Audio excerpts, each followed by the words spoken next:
இப்போது ராஜயாழினி அந்த நாயனாருடைய வரலாற்றை சேக்கிழார் சொன்ன வண்ணம் சொல்லப் போகிறார். அவரை அன்பு பாராட்டி அழைக்கிறோம். வணக்கம். மனம் மொழி மெய்களால் இறைவனை வணக்கம் செய்கிறேன். இதில் மெய் என்பது உங்களால் வழிபடுவது, மொழி என்பது இறைவன் நாமத்தை அவர் பெண்மைகளை உலகெங்கும் பாடுவது, மனம் என்பது மனதினால் மானசீகமாக இறைவனை வழிபடுவது. பக்தியை சமமாக செய்த நாயனார் யார் என்றால் அது நம் வாயிலார் நாயனார் தான். அவன் செய்வார் தம் கருவம் செய்வார், மற்றல்ல அவன் செய்வார் ஆசையும் கற்று. நமது வாயிலார் நாயனார் எழுதி பிறக்கிறார். சொல்விழந்து சீர்கொண்டை நன்னாடு விதை மழை நீடிய வாய்மை வளம் பதி பொய்பொருள்புதி ஈடு பரம்பரை செல்வம் மல்வி குறுமையிலாகும். இப்படிப்பட்ட மயிலில் பிறக்கிறார் நம் வாயிலார் நாயனார். கரிகளின் உருப்ப நம்பி நீ பதிந்தனை மேகமும் நலன்கள் மேவி நன்னாண்டும் பெருக்கனா சிலம்பு வெண்டியிலே காரணம் செய்தலார். நம் மயிலின் வளம் எப்படிப்பட்டதாம்?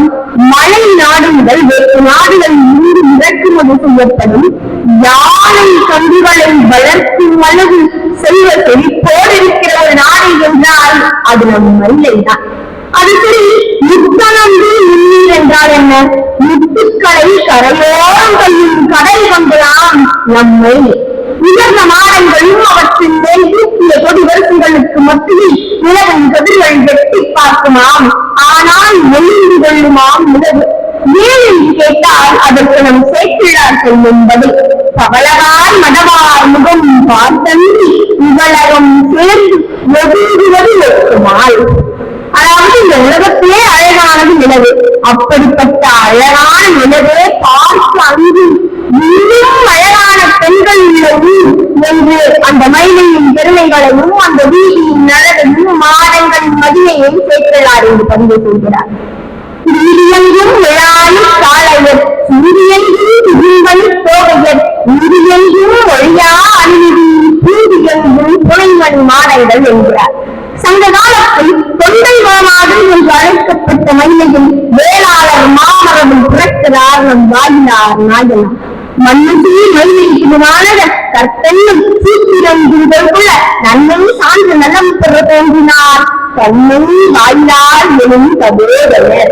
வாயிலார் என நீதிய மாக்குடி தீத மாமரபின் முதல் தோன்றியே நாயனார் திருத்தொன்று நகப்பு மேயகாதல் விரும்பும் விளங்குவர். வாழ்த்த வாயும் நினைக்க மடனென்று தாழ்த்த சொல்லி தந்த தலைவனை நாம் எப்போதும் வணங்க வேண்டும் என்று நாம் அப்பர் பாடியுள்ளபடி தன் மனதையே ஆலயமாக்கிக் கொண்டு ஞானத்தை திருவிழக்காக்கி ஆனந்தத்தை திருமஞ்சனம் மாற்றி அன்பையும் அங்கமைத்து அந்த திருவமுதை சிவபெருமானுக்கு படைத்து வழிபடுகிறார் நம் வாயிலார் நாயனார்.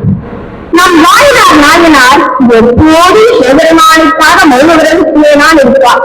அதனால்தான் அவருக்கு வாய் ஈனார் என்று பெயர் வந்தது.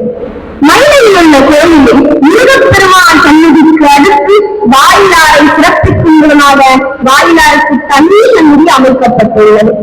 நீங்களும் சிவபெருமானை சென்றடைய உங்கள் மனதையே ஆலயமாக்கிக் கொண்டு அதில் சிவபெருமானை வழிபட்டாலும் சரி அல்லது கோயிலுக்கு சென்று வழிபட்டாலும் சரி, உங்கள் இவைகளை சென்றடைய வாயிலார் நமக்கு ஒரு வாயிலாக இருப்பார் என்று சொல்லி எனக்கு இந்த வாய்ப்பை அளித்த கவிஞர் விழாவுக்கு நமது பால் சீனிவாசன் ஐயா அவர்களுக்கு நன்றியை தெரிவித்து விடைபெறுகிறேன். நன்றி, வணக்கம்.